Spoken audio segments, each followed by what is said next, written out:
She was 15 years old, 9 days a queen, and on the last day they forced her to watch, her husband's head in a cart. Then they told her, "It's your turn. This is Lady Jane Grey." The girl England made watch her own death. This isn't the story of a queen. It's the story of a child trapped in a game she never asked to play.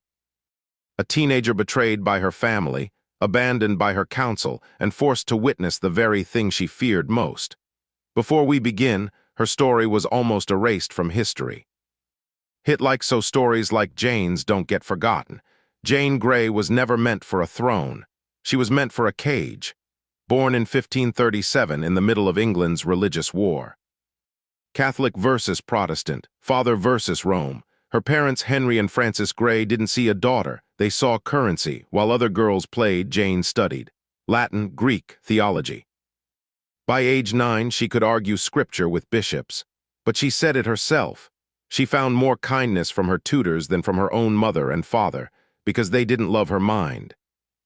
They loved what her mind was worth. Enter King Edward VI, her cousin, 9 years old when he became king, dying at 15. Edward was Protestant to the bone, and Jane was his mirror. But Mary Tudor was next in line. Catholic, she would burn everything Edward built. So the men around Edward, led by John Dudley, Duke of Northumberland, whispered in his ear, "Change the will."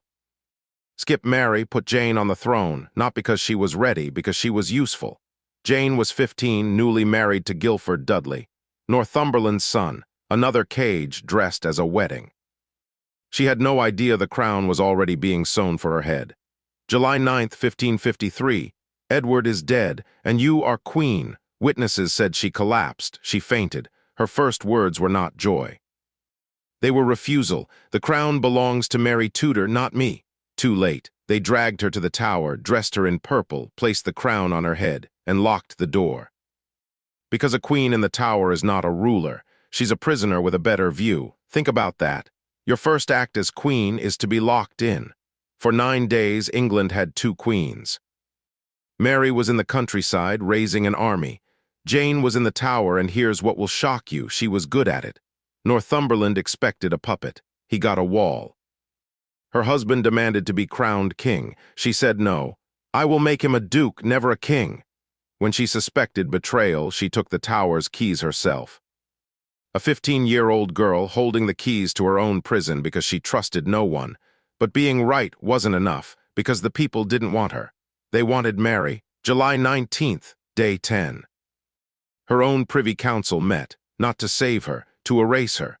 Led by the Earl of Arundel, the same men who knelt and kissed her hand now called her a mistake.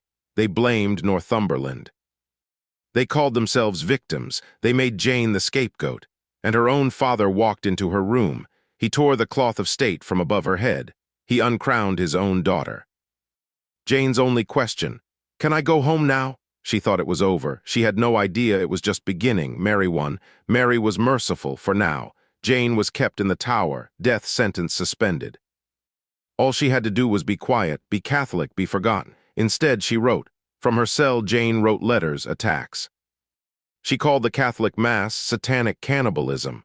She was imprisoned, condemned, and dependent on Mary's mercy, and she used her last breath to insult Mary's God. Why?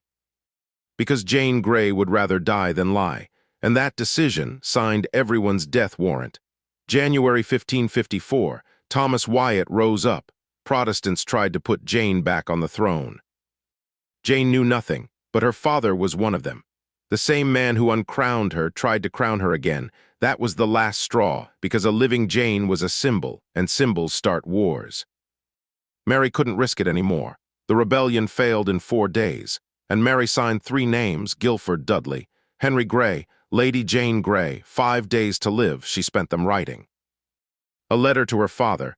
Think not that you have lost us, but that we have won an immortal life. She knew he would die too. No tears, no bargaining, just theology. Because Jane understood something her betrayers didn't. You can take the crown. You can take her life. You cannot take what she believed. This is where most stories end, with courage. But Jane's story has one last cruelty. February 12th, 1554, the morning of her death, they took Guilford first, her 17-year-old husband, to Tower Hill to the axe. Then they brought him back. Through the tower, in an open cart, past her window, his head gone, and they made sure she saw it. According to witnesses, Jane showed no emotion, no tears, because if she cried, they won. She was forced to watch the man she married die, so she could walk to her own death with dry eyes. That is not justice. That is psychological torture. She walked to the scaffold inside the tower walls, a private execution, a royal courtesy. She spoke to the small crowd. I accepted the crown, but I did not seek it. They blindfolded her.